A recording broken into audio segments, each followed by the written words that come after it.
Hello, creatives, community, and kind folks. Welcome to RPG with DBJ. I am your host, DBJ, and thank you very much for joining us on our travel around these fantastical, mythological, and cultural world tabletop role playing games. This one, The Hidden Isle, a tarot RPG of sorcery and adventure, is a forged in the dark game using nothing but tarot cards to adjudicate, to tell the story as the air quotes dice mechanic. But for right now, we're going to do a page through review of this game, why it is, in my humble opinion, a different way of looking at tabletop role-playing games. This series of not Dungeons and Dragons, and of course traveling the world based on games from a particular region by the creators from that culture, and of course this being tabletop role-playing games, very fantastical, very different. So today, first, let's get through our intro. Please grab your snacks, take your bio breaks, and come on back.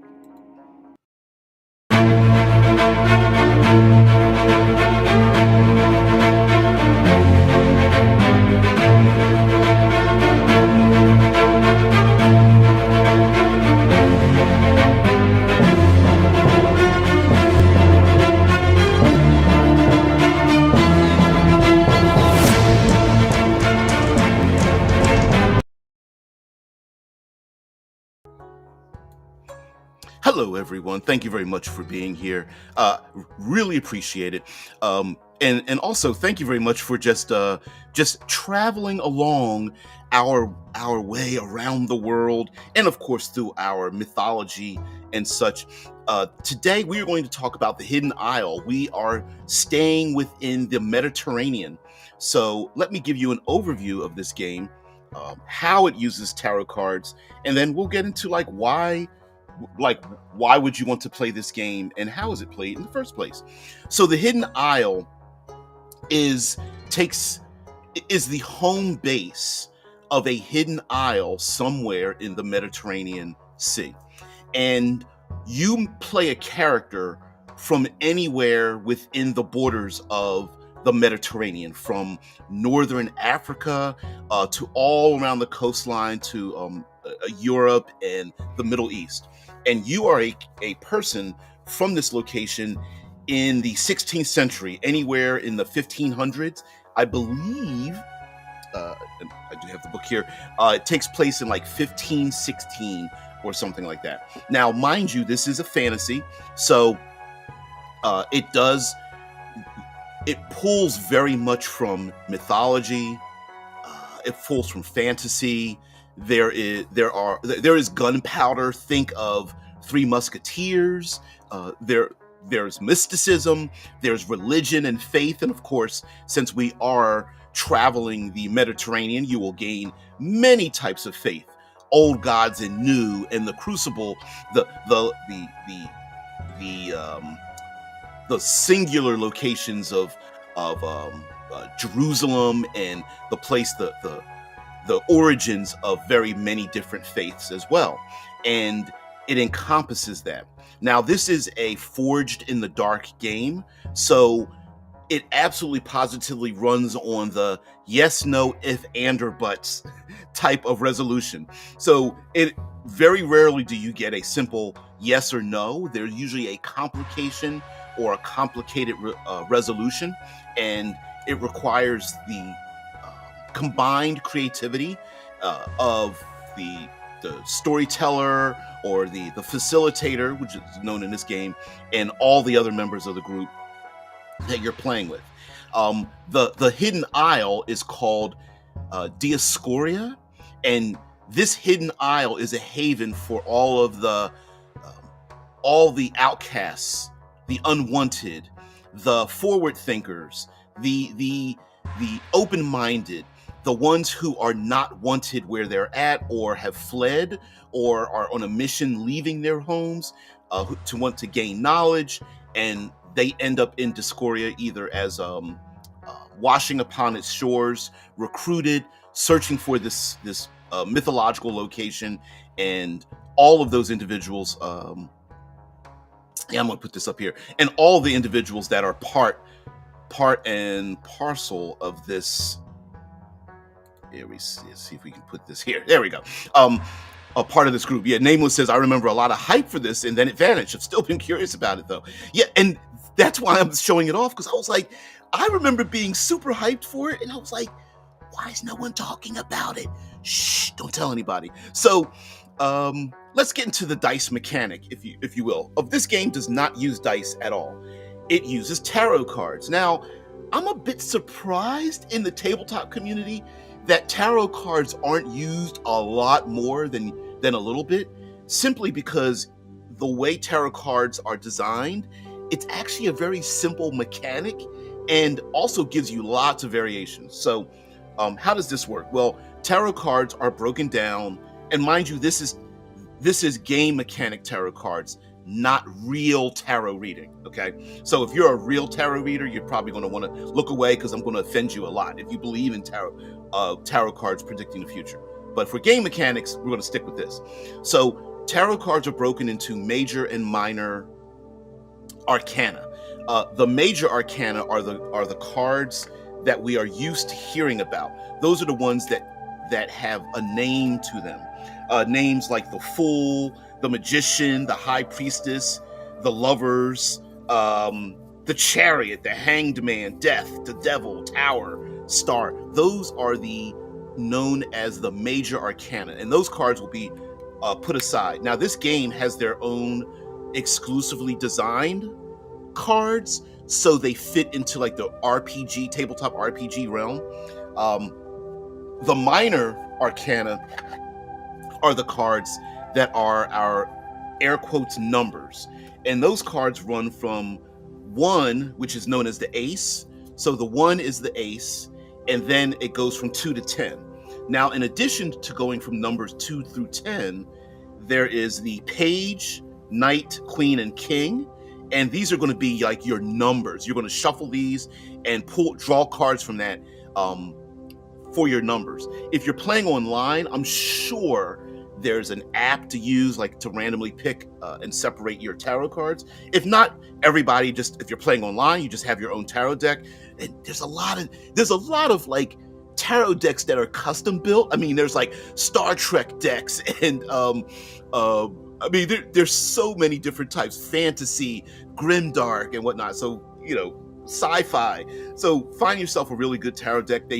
In United States dollars, you get them from between $9 and $30 for a good tarot deck card. Like I've got the deck that comes with this game, and then I've got my own deck, which is like black with gold, and it's like waterproof, so you can wipe them off if you've got greasy fingers or something. And you can get them very like extra large size as well. Anyway, there's also suits of cards. So when you have your minor arcana, when you pick a card, it'll go from 1 through 10, but you may also pick, mixed in is the page, the knight, the queen, the king, as well as suits. And the suits are wands, cups, swords, and pentacles. Pentacles is not pentagrams. Pentacles are like coins. So you got cups, wands, swords, and coins. And sometimes they're called stars because it looks like a star inside of like a pentagram, and that gives you variations in terms of what you do. Now we're going to start to page through this, and keep in mind the suits, the stars, wands, cups, wands, swords, and stars, and kind of think about that. And that's going to be your trump card. So 25% of the time when you're adjudicating something as a character, 25% of the time, no matter what you pull against the challenge that the facilitator, game master is going to do, you're going to win anyway. So if your character's suit is swords, and you draw a sword card, it doesn't matter what number it is. You'll just win. You succeed. If you draw any other card, it's the highest card succeeds. So it's just basically high number, low number, and you could actually introduce dice if you wanted to. It's real easy to do that. Now, before the game starts, you as players are known as agents, and you are agents of the Hidden Isle. And the Hidden Isle is this haven for the outcasts, the unwanted. Maybe you were a spy from another country or whatever, and it taking place in the Mediterranean means that you can be of very many different cultures. You can come from Greece or Libya or Egypt or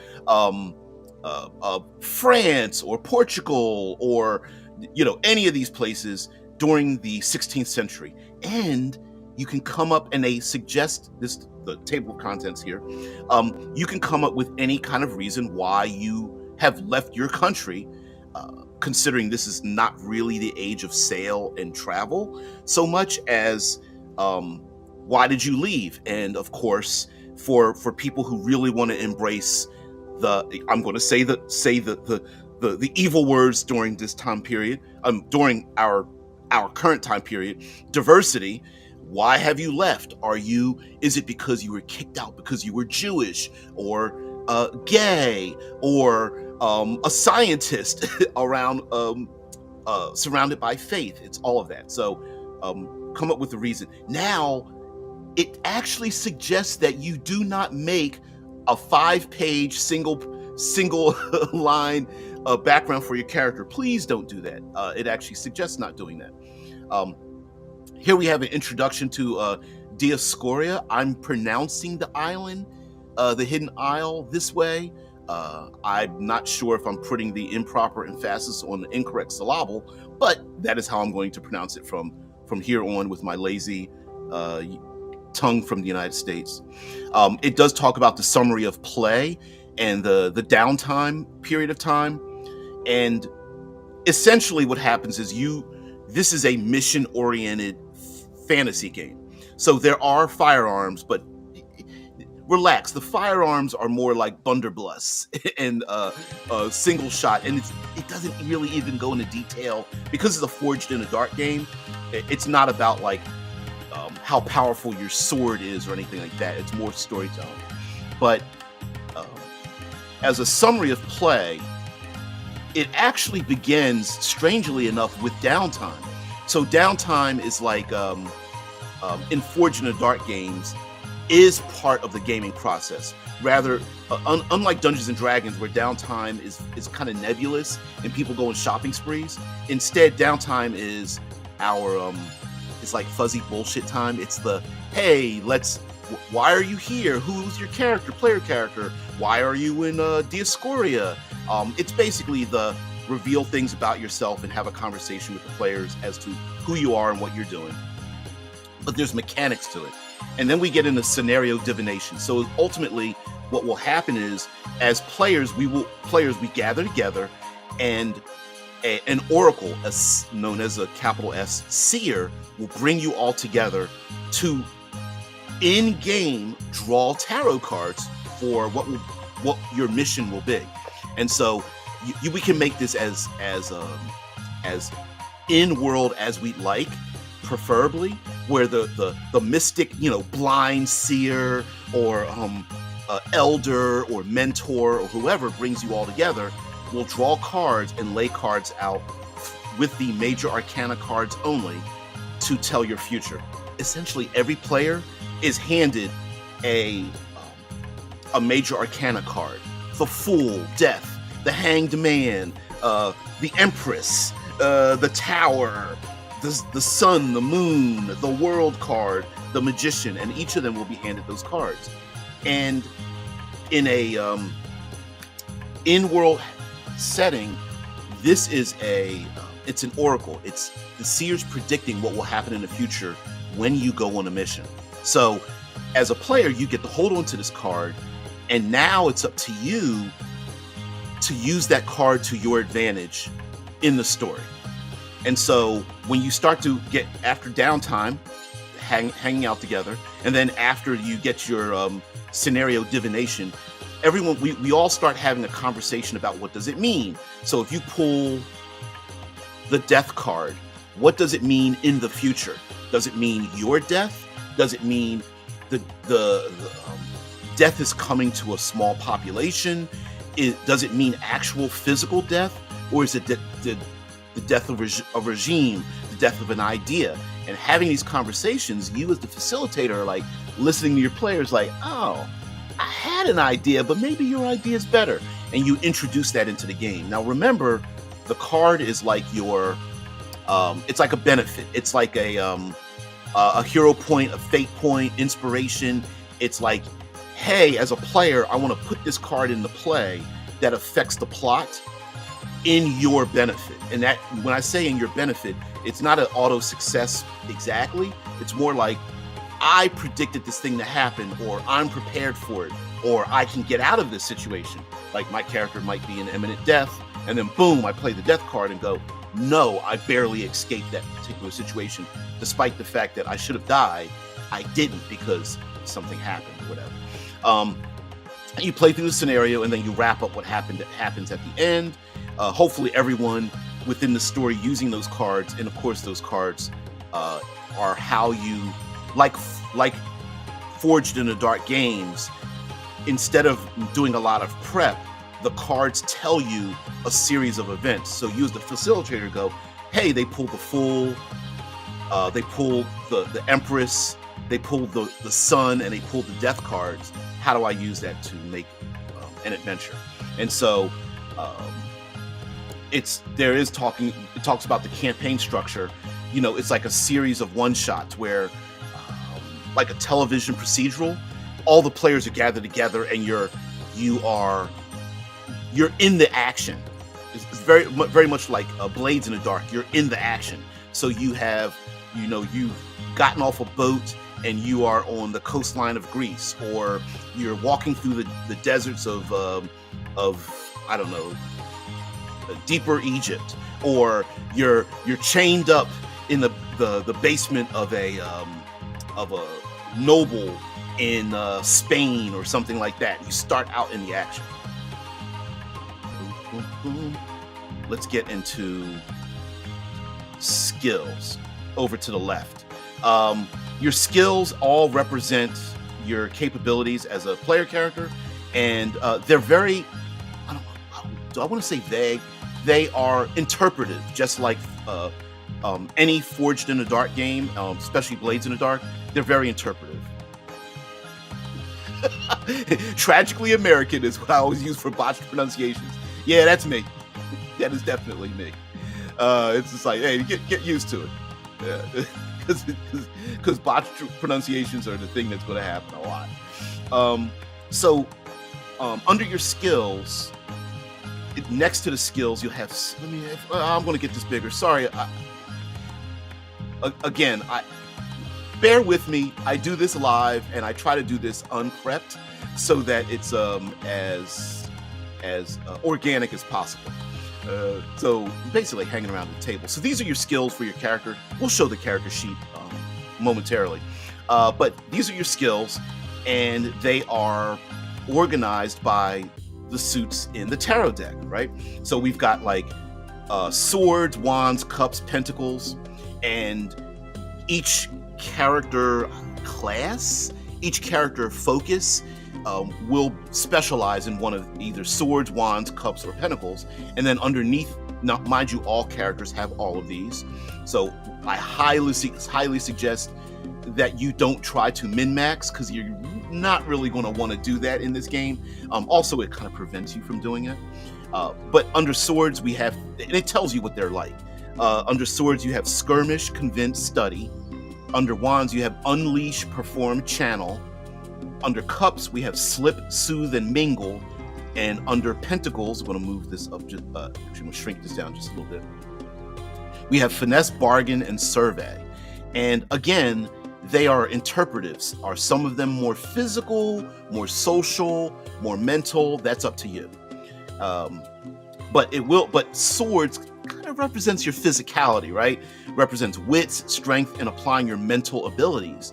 So Study and skirmish are in the same category, right? So skirmish is like sword fighting, grappling, short range shooting, whereas study is also there, focused research, getting a read on someone. Wands are like unleash, perform, and channel. So there's using magic, there's brutal fighting, furious argument and destruction, or singing, playing music, acting, or disguising yourself. So if you notice, a lot of these skills commingle things that would normally be separated in other tabletop role-playing games. And I kind of like that. You know, it's kind of cool. Because wands kind of seems like, well, I would be a magic user of some sort, like some kind of wizard. But it also lets you have, like, you could have some points in like unleash, which is brutal fighting. It's like, ooh, wait a minute, what kind of character am I? So most characters are going to be well-rounded, and you're going to want to be well-rounded. Now, what do you do in this game? All right, so we got that, and I'm going to page ahead to actually, let me stay here on challenge resolution, and then we'll get to the types of characters. So you're going to confront lots of problems, and like Forged in the Dark or Powered by the Apocalypse, it's not really about how tough you are and how tough the challenge is. It's more shaping a story about what you're doing. I know that sounds strange, because like, well, isn't that the same thing? Isn't that a challenge? And the answer is no. It's basically confronting the complications that come up through the challenge. So it might be, you might have a very simple plot, right? Let's rescue the noble, right? The prince and princess are being exiled, and you have to rescue them and bring them back to the Hidden Isle. And that may be very simple, but the complications that come up with it are what happened in the game, and that's where you pull the cards. And so the definition, you define the challenge here. So what's the definition of challenge, right? Is it escaping the guards or sneaking in somewhere? Is it like a heist? Is it all-out war? Are you climbing a mountain or something like that? That's the challenge. And then you draw your hands. And so what happens is, for each pip, you get to draw a card +1. So if you don't have any pips, basically a number in your skills, you draw 1 card, and then you draw additional cards, and that represents your professionalism. So if you have, 3 pips in Unleash, you get to draw 3 cards +1. So you get to draw 4 cards. And then the facilitator, the storyteller, says, okay, it is either easy, which means they draw 2 cards. It's a standard difficulty, because you're an adventurer, you draw 3 cards, or it's very difficult, you draw 4. So the challenge will either be draw 2, 3, or 4 cards against you. And then simultaneously, both of you reveal a card. And then if you as a player draw your trump card, so if you specialize in wands or cups and you draw one of those cards, it doesn't matter what the number is, you just win. If it isn't one of those cards, then you start matching numbers. High number wins.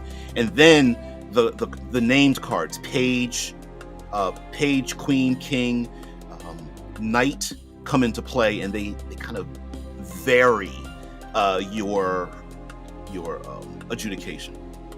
And it talks about failing challenges and causing harm. Once I get to the character sheet, you'll understand that, like, you don't have a lot of so-called hit points in this game at all. You basically have 8 points, and it's 2 per suit. So it's not a game where you're going to stand up and start fighting everyone and everything. There are ways to manipulate the game a little bit in your favor or against you. So you will have a character that has ideals and burdens. You will list those on your character before play, and then you can use your ideals to gain some success, or burdens can be used against you. Or as a player, you can specifically suffer a loss with your burdens to get out of a situation to gain an ability to draw more cards. And then You will also have vices and virtues. Your vices and virtues are a little more permanent. Ideals and burdens are temporary. Basically, every game you can kind of change them up. Vices and virtues are more like alignment and personality traits that don't really change very much. And then we have harm, and harm is basically your hit points. And being, of course, here it says harm. Being an agent is dangerous. During your tenure, you may be physically injured or spiritually wounded. This is represented by harm, which can be physical or spiritual. Harm is stress, like from Blades in the Dark. So it doesn't necessarily mean you're going to get stabbed in the throat, which could be possible. But harm could also be stress, like, whoo, I barely got out of that. Or it could be emotional. I can't believe I did that thing, or saw that, you had to leave victims behind that were diseased and you couldn't heal them. Well, maybe you suffer harm from that because of the psychological trauma. I can't believe I left. I could heal those people, but I had to run because I had important documents. What's more important? The mission was to get the important documents, but I left those survivors, those people who probably won't survive. And so you might lose harm in that fact. And harm can be sacrificed, like you may choose to suffer harm in a situation to get out of it. And then below, it does give examples of suits related to harm as follows. Like, for example, with swords, it might be mental clarity and precision, like maybe you were blinded, or maybe psychologically you just don't see straight. Wands, if you suffer harm from there, it might be from magic, performance, or passion. For cups harm, it might be stealth, inner feelings, and social connections that you might lose. And then for pentacles harm, it might be pragmatism, business, and dexterity. Like maybe you hurt your hand, or you lost on a business deal, or something like that. And then like Blades in the Dark, you can suffer trauma. And trauma is the worst kind of harm. Trauma lasts longer. So harm is much more temporary. Trauma is longer. Ideals and burdens are like temporary. They mix and match. Vices and virtues are long-term. Then there's consequences and experience and magic. This is a free-form magic system. We'll get into that. Visions of the future, triggered visions. This is where during downtime and the seer draws the cards. This is where you're able to use that card for your benefit, and how it can. We are willing to allow the plot to be modified by using those major arcana cards. And then items in inventory it's quantum inventory, right? You don't have to list everything, your loadout, but you have so many slots, and you basically go, hey, I want to use one of my slots for a rope, or a pistol, or I don't know, an invitation to the ball, and you just fill that in. And once you draw if you've got 3 slots of inventory, you write that in. I've got an invitation to the ball, and then that becomes one of the items in your slot. Talks about adversaries. Adversaries are real simple, and plot progress, basically like clocks in many ways. Turning of the sun and moon in the calendar, much like astrology. You can call them clocks if you wish, but you could also call it like the moving of the calendar, of the reading of the time, the sands, the clicking of the hours. It's exactly like clocks from Blades in the Dark, because this is a Forged in the Dark game. Goes into magic and what is magic. Magic is very undefined. So instead of using lots of magic spells, you get to make up your own. You can make it up on the fly. The most important thing about magic is your magic source. And I'm going to move right here to magical sources. I'll make it one page so you can kind of see what the magical sources are. And the reason why it's important for your magical sources is because the magic source will tell you what the cost of that magic is when you fail to perform a magical ability. Let me get to your comments. Sorry about that.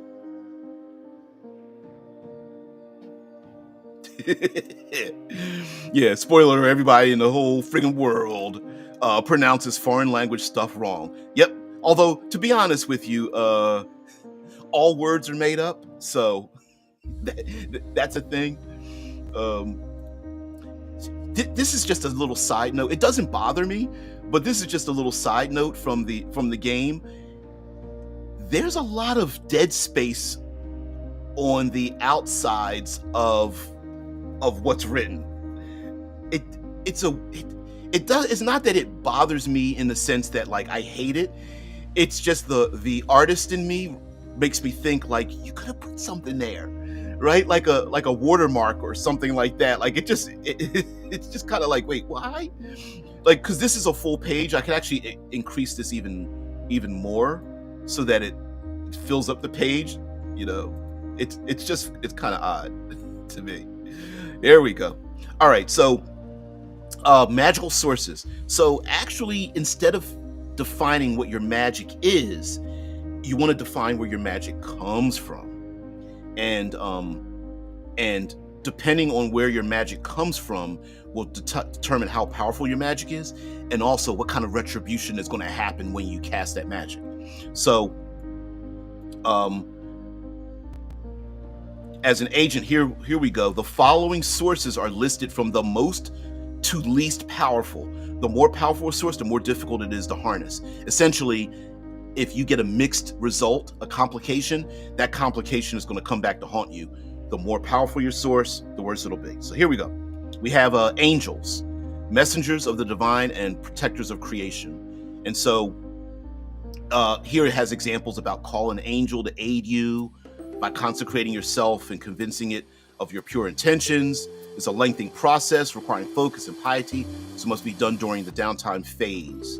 Now, what this means is that if you want to use angels as your power, maybe you should have called on them during downtime first about what you want. You basically prepare yourself through prayer and things like that before your magic can be used in game.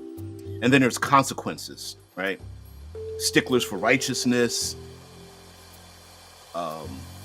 view most humans as flawed, irritating creatures. Persuading one to support you will be difficult and will attract divine attention. Angelic hosts may require demonstration of your righteousness before you may contact them again. That kind of thing. So, yeah, the very most powerful, basically, angelic power can create miracles. But if you're offensive to them, actually, you might not be able to call upon them at all afterwards because they may look at you and their righteousness could punish you. Whatnot. Then the second most powerful are demons, fallen angels, godlike entities who enjoy wreaking havoc on the material realm or have their own inscrutable motivations. Tells you how to acquire their power, and then the consequences of misleading or misusing that power, or what happens if you start summoning demons and they get out and do other things. Yeah, like here, you may also have to convince the demon you are worth sponsoring. Demons seldom waste time on losers. Yeah. Then there's spirits of nature. And then we will go on to our next page here. Oops.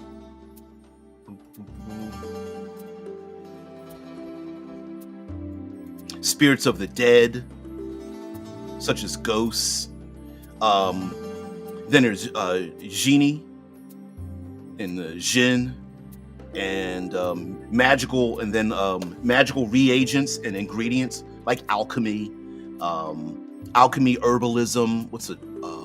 Alchemy, herbalism, apothecaries, chemistry, and then forces of the natural world like trees, mountains, rivers, and then lastly is like ambient, just general ambient magical energy, and then it gives you rules on like how to judge how powerful a spell could or should be, like the physical size, how much of a deviation from nature are you trying to do. So like here it gives an example, like turning stone to sand is easier than turning stone to metal, which is easier than turning a stone into a sparrow.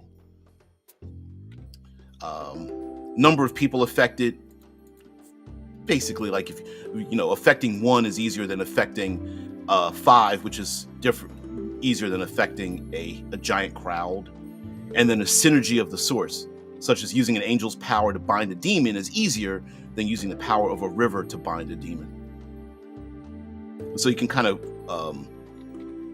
you can mix and match. You can mix and match the kind of magic you want for your character. And then we get into character classes. This is the cool part.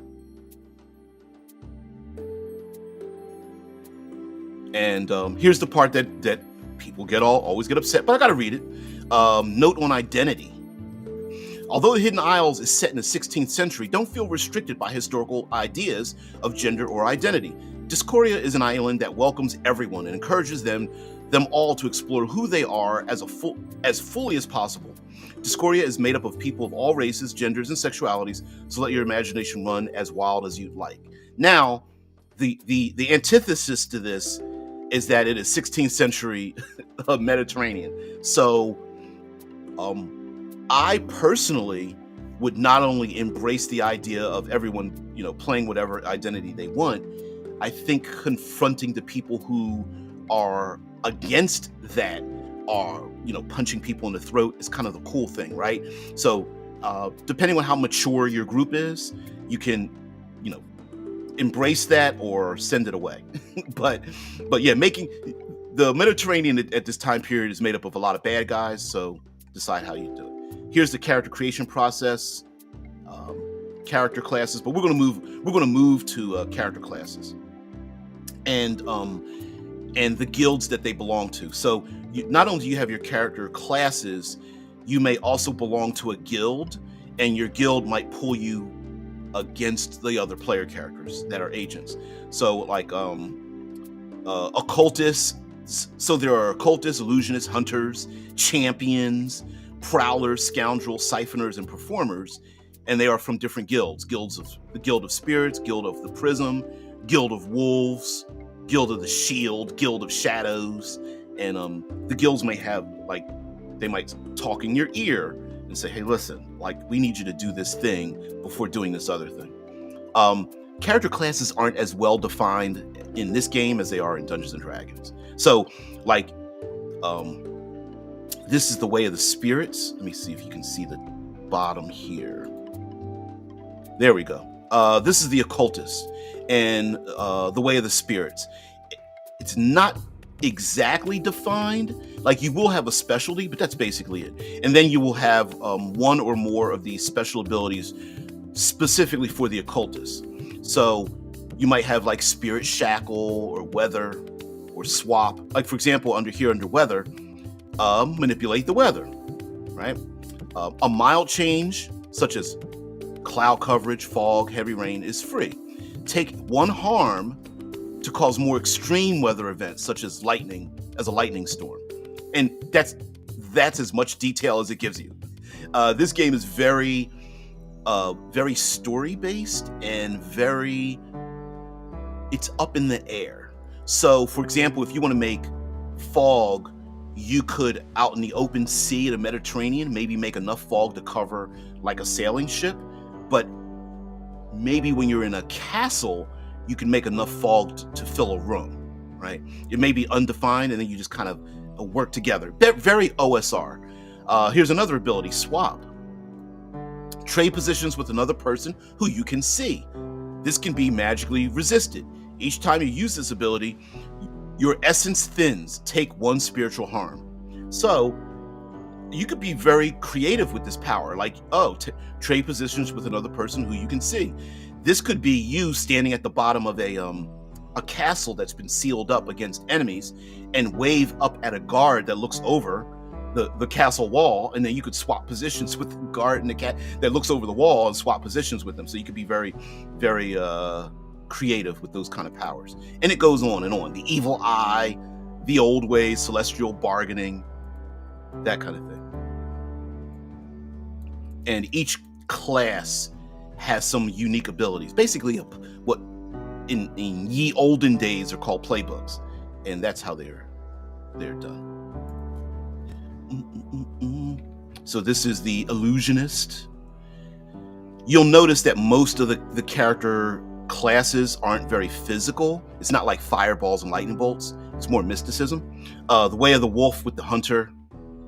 This is your physical character. Your fighter, your ranger type. Way of the Shield. This is your fighter, champion styled character.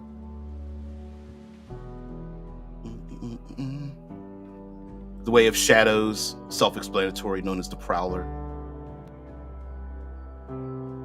You have your scoundrel in The Way of the Lost. The Way of Blood. You always got to have your your edgelord, the Way of Blood. And the Siphoner. I want to play a Siphoner.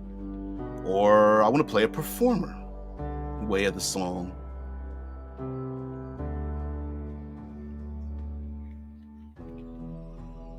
And then we go into generic items that you can have in your loadout. Remember, it's quantum equipment.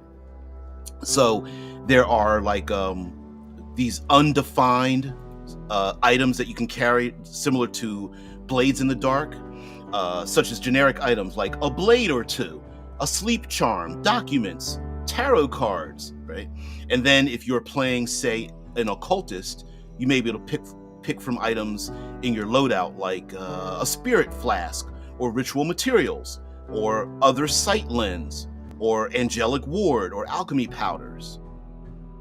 And you can describe them. It gives you like 1 or 2 lines of describing them, and that's it. And you can describe them in the fiction.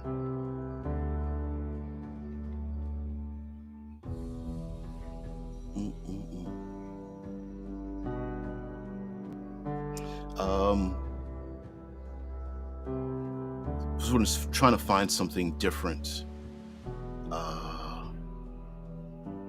Under performer, you have archetype masks. When worn, these masks help a performer channel a theatrical archetype. Or the Prowler has powdered shadow. What the hell is that? When thrown, this powder fills a room with darkness for a few minutes. If outside, it fills a space of roughly 10 to 15 cubic meters. Powdered shadow. Things like that. The Hunter has a gag of truth. A tattered bit of cloth. When stuffed in someone's mouth, the only words they are able to speak are those that are entirely true. I don't know if we want to walk a gag of truth. That could be taken so badly. So there's Siphoner, and then Cycle of Play. When you look at the book, you'll notice that there's colors, and it's kind of cool because then when you can flip to different sections, if your brain can, first of all, if you're not colorblind, and if you're a visual person, I'm a visual person, so when you see the colors, you'll kind of know when flipping through. And also the book has 2 fabric bookmarks built into it, so you can kind of figure out like, oh, okay, I know what this is about. So the Cycle of Play and the downtime, basically recovering harm. How do you do that? Using your vices. Vices are your virtues and vices. Your vices are like your bad things that you create for your character, and how you use those to heal yourself. But it also can ruin your connections with people, or cause other complications on your next adventure for your downtime actions and things like that. And again, like Blades in the Dark, there are downtime actions like heal harm, or train, make preparations, reflect on a burden or ideal, make a new contact or visit a contact. And reflecting on a burden or ideal is basically like, you know what? I thought my character was focused on this one thing. Can I change that? Basically, yeah. The idea is yes. One game you might be like, I want revenge, and the next one you're like, no, I've already resolved that. Can I have something else where I want to protect the innocent? And it's like, yeah, absolutely. Visiting your contacts is important. Having connections with people allows one to, when you're traveling around the Mediterranean, this fantastical, mythical 16th century Mediterranean to bypass some challenges when you get there. And also those become NPCs, and those NPCs can become very important. And then here's a scenario divination when you're drawing cards, asking yourself questions, like what is the main mission? Who is the antagonist you'll be facing? What is the specific goal of the mission? And again, you're playing this out collectively. Like, what do the cards mean? And those kind of things. This, as you can tell, there are a number of swords. There's 1, 2, 3, 4, 5, 6 swords. Plus there's like a cup here in the artwork. And it talks about, to plan or improvise. And preparing a scenario ahead of time. And how do you do that? Basically, you draw cards ahead of time. The divination ritual, you can get a little bit more detailed in it. Like the players can ask questions and you can draw cards from Major Arcana to answer them in game as the seer is before the player characters. And then there's like narrative threshold, non-player allies, how do they work, and wrapping up the adventure and awarding XP, and then ending a season. And advice for the seer. All right, sorry. Back to your comments. Yeah, I didn't notice the dead space until you pointed it out. Yeah, and I didn't notice it either. So I was flipping through the book and I was like, is there something wrong? Okay, I don't have a problem with it, but it feels like the book is made for someone with me being older. I like large print, and it reminds you of a large print book. There's no problem with it, because if you open up the book and you put your thumb on the book, at least your thumbs and fingers aren't like covering up words. Sometimes you open up a book and you're like, I have to keep moving my fingers around unconsciously because my fingers are covering it up. So it's not a problem, but it's just like, wait, what? They could have put something. The more we scroll, the more I am liking the minimalist layout. Just a few picks and easy to read blocks of text. See, that's the other thing too, right? Where I'm going like, maybe I'm wrong, or I know I'm wrong because of that. So very much like, here's a block of text, usually like 3 to 5 lines at the most, and it moves on. So it is a minimalist design. So you're not like, oh, page 37, I'm still reading about the history here. Fuck. Talks about clocks. Like even here about clocks, it's all on one page. Challenges and successes. And now it does give you lots of examples of like, hey, we understand this is a tarot-based game, so don't get yourself too caught up in trying to understand what tarot meanings are. They're just like, listen, just go with it. Go with your first instinct, go with the most basic thing, because ultimately you and all your players are the creative spark, not the cards themselves. So they're basically like, get your head out of the don't be like, well, what does the death card really mean 45 minutes later discussing it. It's like, nah, just keep moving past it. Dealing with advanced rules and unfinished visions. Basically, like there's some cards where you didn't get to them. Does that mean you failed? And the quick answer is no, you didn't fail as a game master or facilitator or player. Maybe it's something that hasn't been resolved. Maybe drawing the Empress card leads to a different plot, so it builds upon itself. So they're like, no, you didn't fail. Maybe you just haven't uncovered what the Oracle has suggested, basically making your, air quotes, failed game into the story. That no, you didn't meet the Empress in this, but maybe the Empress is even more dangerous than you thought. Dun dun dun dun. Right. And then there's alternate play modes. There's a solo play mode, a seerless mode, merciful mode. The merciful mode is basically playing a non-lethal version of this game. So you can take out like, the murder killing, the combat, basically. It's more of what's something non-Game of Thrones. So you could play it very politically or religiously or socially, or something, where the killing of a thing might just be arguments, or what's another version of this? The players are going in. They are. I'm thinking of Socrates. What is it? When you are making philosophical arguments, it could be something like that. Seerless mode, answering violence. So in the game, and we will get to the character sheet, you have 2 points of harm. That's it for each of the suits. So you've got 2 points for swords, 2 points for cups, 2 points for wands, 2 points for pentacles. And if you engage with those skills, you can suffer that harm. You only have 2 points. So when you lose those 2 points, you can't engage with that any longer. So it forces you to have to want to use other methods to navigate. So for example, if you're using swords and you're getting into a physical confrontation and you lose 1 harm, you're like, ooh, I'm gonna have to back out of this. Maybe I need to be more circumspect, escape, and maybe use my stealth or intuition or my knowledge, or socially bargain my way out of this violent thing. So it's very navigates in and out of violence. You really don't want to solve things too much with violence unless you stack things in your favor by using the cards, by drawing things, by drawing a number of cards that will be in your favor, hopefully in your favor, and that kind of such. By the way, when you draw the Minor Arcana cards, you just shuffle them back in the deck. That's your randomizer. You shuffle, draw cards, and play the card that will most likely be in your best favor.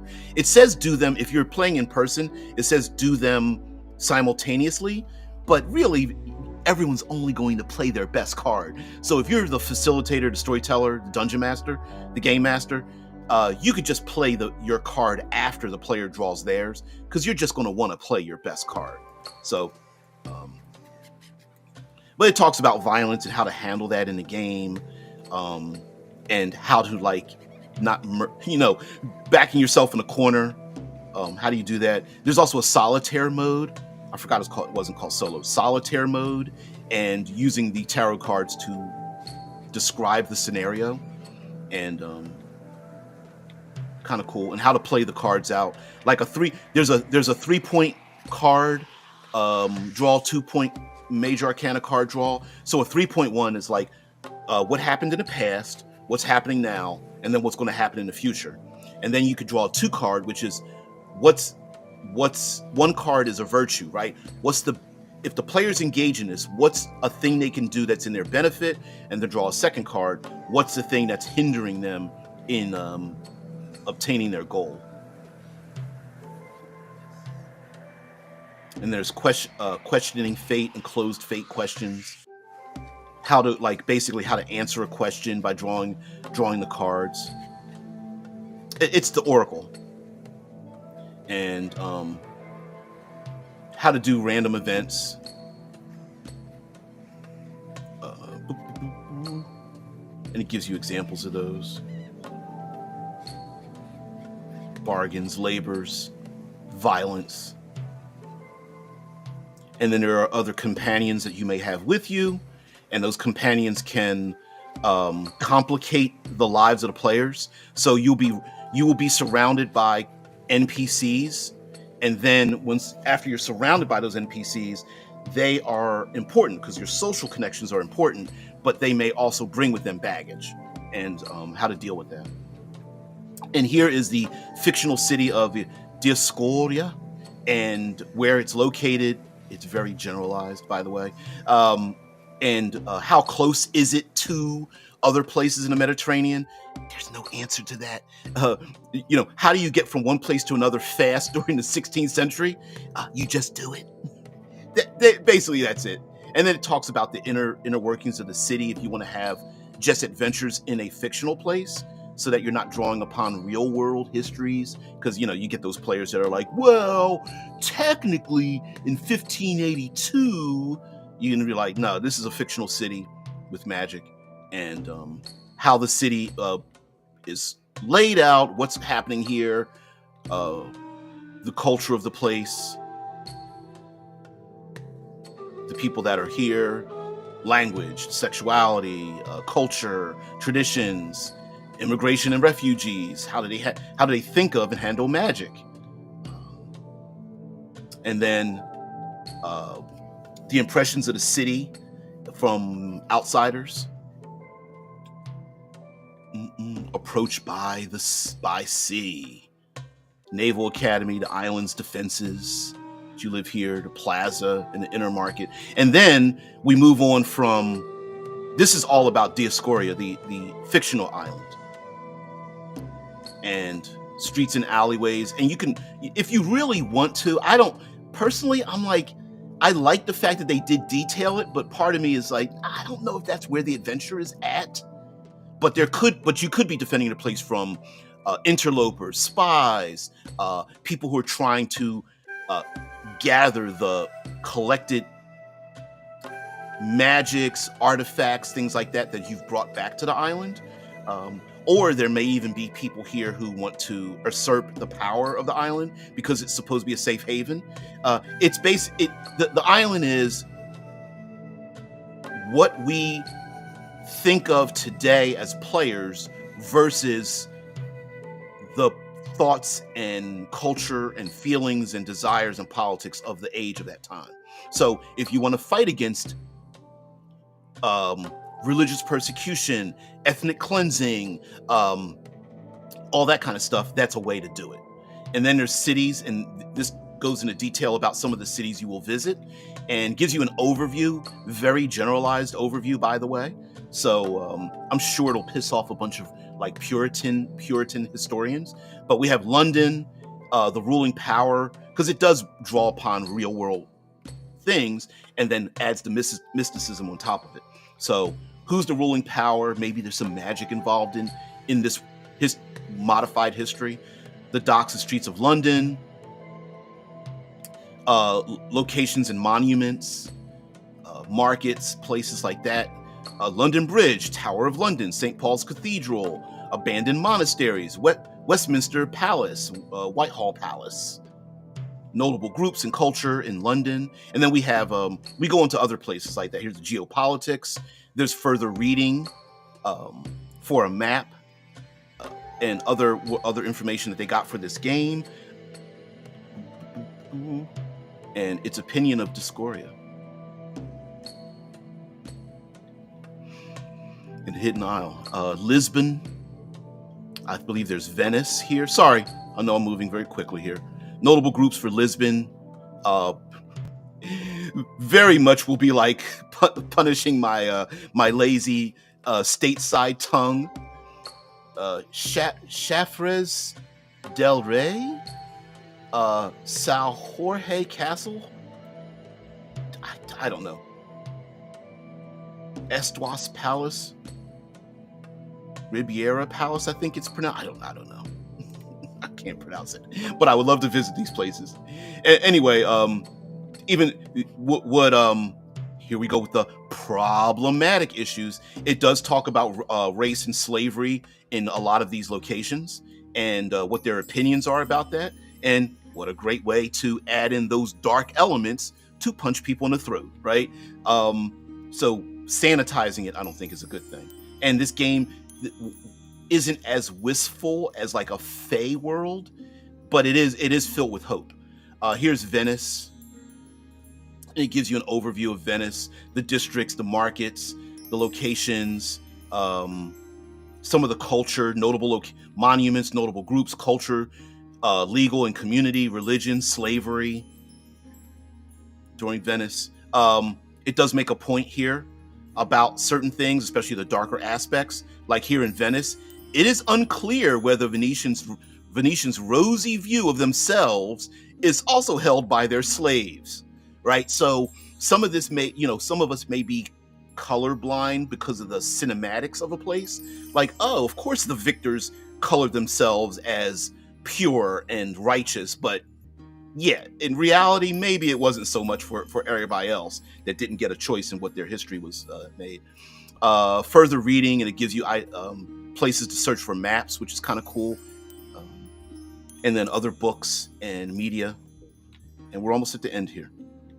the ruling power of Istanbul,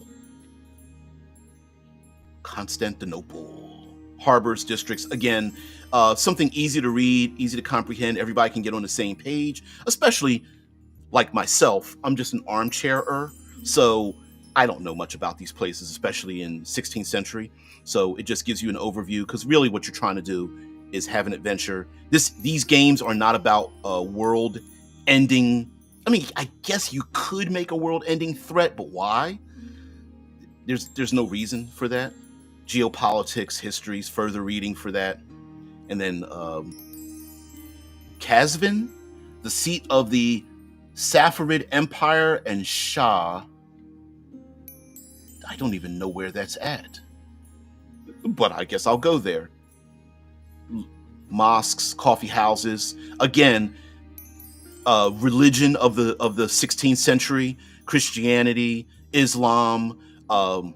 Heck, you even, if you want to, you can throw in Taoism and Buddhism, even though it's very far away. But why not? The old gods, Wiccan, Egyptian, Norse mythology, Greek and Roman mythology as well. Christianity, all the Christianities and the splitting thereof. And then we have magical creatures. If you know Blades in the Dark, you'll understand that, like, you're not going to get stat blocks in these games, because it's not really about the stat blocks. It's more about confronting a challenge than fighting numbers. So I'm sorry, I'm going to page up here. These are common creatures, and let's be honest, the common creatures are more UK oriented. Things like dragons and things like that. But there are vampires and sphinxes, Islamic and Turkish creatures, so you can get a little bit of history in there. Maybe that's where they're located and they don't leave their region. Shamarin, the queen, angels, and their angels are horrific. Angels, as described in the Bible, are horrific creatures. European creatures like elves, the white stag, the rat queen, and then this is a description of the tarot cards. So if you're not really sure, like if you draw the Wheel of Fortune, it gives you like, okay, maybe I'm going to pull this for my character history, right? Like rolling with the punches, turning the other cheek, predicting the ebb and flow of fate. So when you're making your character, they suggest that you don't make like a 5-page book. Instead, you can just draw tarot cards that give you and your players a hint about your history, and then it can be revealed through play. So maybe you have a dark secret and you're like, I don't want to talk about it.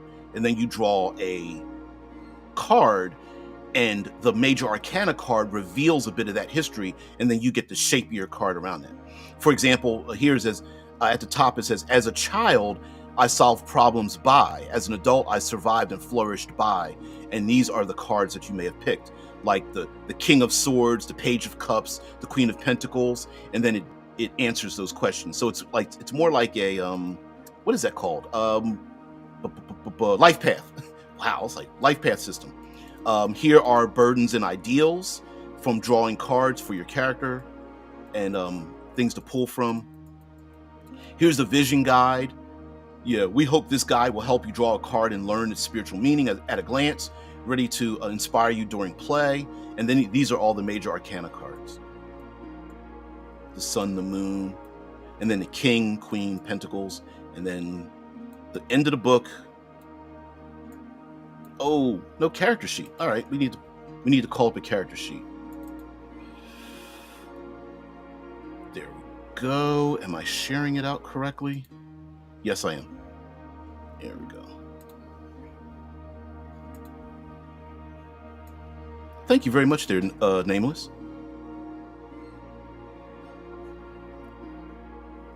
So he says, they hand wave long distance travel in this? Yes. It's not really about the travel. And they even make a suggestion like, well, The Hidden Isle has special places where they can travel unhindered to distant locations. It's basically, think of it like, don't think of it as teleportation. Think of it as storytelling, right? So we every time you turn an episode on of your favorite show of The Hidden Isle and your favorite characters are on the shore of a distant place, it's not about how they got there, it's the fact that they're there to solve a problem, right? Or maybe they're there in the middle of a problem. So when someone says we are in we are in the Sudan and we are chained up, about to be persecuted for talking with summoning an Efreet. That's the story. It's not like it took 1,200 miles to get 2,000 kilometers. How the hell did they get there? That's I know that it's the gimme. It's the don't ask too many questions. Let's just go with it, right? The character sheet here is the playbook. The hunter, right? Here's a character sheet. I am the reason doors have locks and kings have guards. I don't fight, I kill. I am not a warrior, I am a death's servant. And yes, the hunter has an ability to auto kill someone. Yes, there is like, we don't roll damage, you just kill. And then of course there's pre-filled in stats here for their specialty. So they have unleash and skirmish. And then if you look at the character sheet, if you can see this online, on the video, you will see that there is a watermark behind this. So going from left to right, we have the watermark for swords, wands, cups, and pentacles, which are like coins, I guess you could call that. And then there's an inventory load, which is already made out. So you have like up to 5 points for your load, from a few items to a heavy load, and then you get to pick from this load when you get to use it. Blades in the Dark style, right? You're not carrying all of this, but it's quantum gear. Of course I have manticles, or a gag of truth, or a warning skull, or a seal of Dioscoria, right? What's a warning skull? I don't know, but let's play that out in the game. And then down here we have magical proficiencies, and you get to pick whether you are whether you become an adept or a master, and you start filling in the clocks. If you know Blades in the Dark, you start to fill in the clocks and you get better at your magical proficiencies. And then over on the other side, you have magical sources and the different kinds of magical sources you draw from. These are your contacts. So you have an affection rating for each of your contacts. You can burn those affection ratings off or fill them in. You have a description of who they are, a card related to them, which kind of gives you like a descriptive element about them. Maybe you know a secret about them that the contact doesn't know, or maybe the contact represents, maybe they're very friendly with you, but they have a card where they might one day become deceitful, and then what land they're from, and then what distance isn't distance physical, it's distance emotionally. How close or far away are they from you in terms of following you or giving you information or being loyal and that kind of thing. And then to the left, we have our burdens and vices. And again, burdens and vices can change game to game. You have your core self when you draw a card and fill these in. Hold on for just a moment. Over to the left, I'm not in front of you. And then your virtue and sorry, let me go back. Your burden can change easily. Your vice doesn't. Your core self is you fill out during the course of play. Your virtue does not change, but your ideals can. And then if you notice below that, there's a mechanical feature to it. So your burden and vice gives you +1 to challenge cards, and then over on your burden and vice are your bad parts, and they give you +1 to challenge cards. And then your virtue and ideal, like your virtue gives you +3 to card numerals. So when you pull cards with a number on it, it gives you a +3. And then your ideal, you get -1 to challenge cards, but you also get a +3 to your numerals, which is wild that it's both. You get less cards, but the numbers you pull are different. And then, of course, the other side of the playbook, it just gives you a list of all the things that your capabilities are. And each one of these has their own character sheet. It's a 2-pager. So the occultist, the abilities, the strands of my will, and then the second page details those things. All the usual stuff on here, and then the way of spirits and what you do with it, your powers and whatnot, and you can check mark them. So allow me to go back to let me go back to the Hidden Isle, and we'll get out of here. There we go. Boom, boom, boom. The Hidden Isle, tarot based. If I could just point this out here, because we're getting a little bit late here, quite a bit late.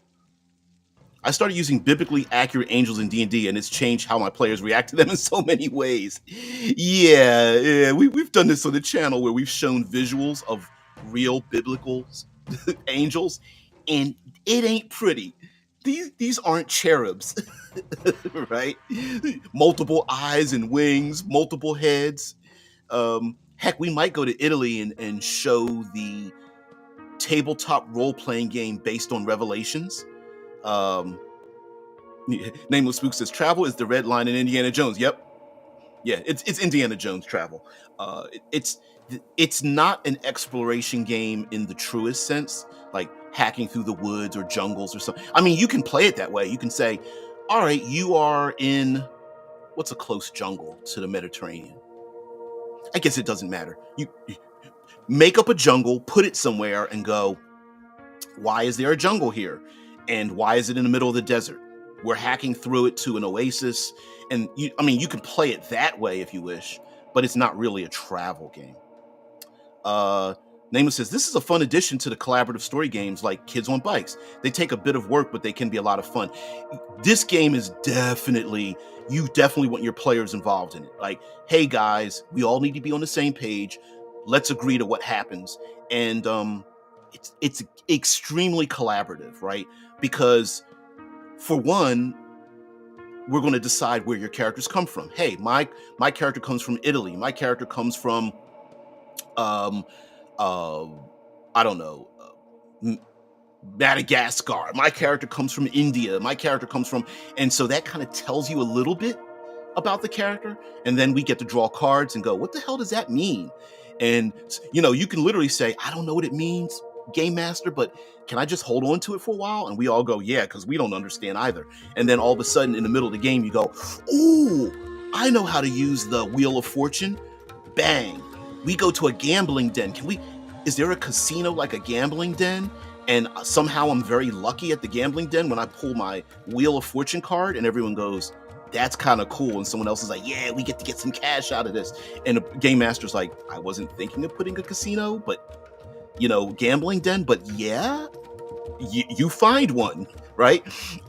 Or the hot springs that are used here where the big bad is resting is also a place where they gamble and blah, blah, blah. And you throw that in there. And then the bad guy's like, I like you. You're a lucky son of a so-and-so. Instead of taking my money, why don't you sit down with me in my harem or whatever, right? And then you start, and that's me just pulling it out of my ass because I don't know what the Wheel of Fortune card would mean. But if what is it? But the brain trust, right? I'm not creative, but all of us are creative. If we get together. So the Hidden Isle tarot card, forged in a dark game. Tarot cards, I'm surprised again that they're not used for gaming because it's pretty easy, right? It's just basically numbers 1 through 10 with the Minor Arcana, and then you have suits, and those suits can mean different things. Swords, we all know what swords mean. That means battle. That means conflict. Cups can be very social. Maybe it means poison or healing potions or drinking ourselves, to unconsciousness or something, having fun. Wands can be magic. A wand could be a wand, rod, staff. It could mean authority and rulership. Pentacles can be pentagrams. It could be coins. It could be resources. So those kind of things. So check out the Hidden Isle. I don't know if there's any I think there's a free starter PDF out there. If not, check out Sephiroth Games. Let me go to their website here. Let me see. The Hidden Isle RPG, Drive-Thru, and let's replace the screen sharing with the website, and copy this and put this in the chat, and bam.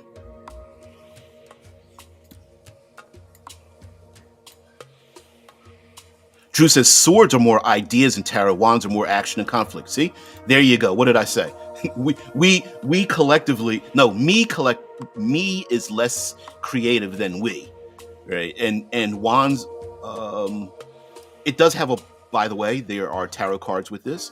There is a book explaining the tarot and what it means, and even the stats in the game relate to what Drew's talking about. So, and I don't have a problem with that. I'm like, yeah, how close to the natural order does this rest? How close to what kinds of stories we want to tell do we want to get? And I think the Hidden Isle is very good for that. I like it. I think it's very inspirational for my part. Thank you very much for stopping by, Drew. And so give it a try. Even the cards themselves and the artwork in the book is very embraces the cultures and the regions in this area. So you will see little bits and pieces of like French and German and Greek and Israeli and Syrian and Turkish like flavor in the game, and I like that as well, because you can have a really cool travel log of where to go, what to do, and of course your players can come up with ideas like, hey, how about we have an adventure in this place?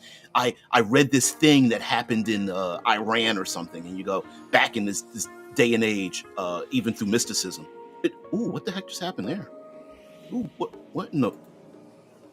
Huh. That was weird. Anyway, guys, thank you very much for being part of the show. I really appreciate it. Also, thank you very much for being here. Got to get out of here. Everyone have a great day. Thank you very much. Seems like everything seems to be going away. Yeah, you're cool there, Drew.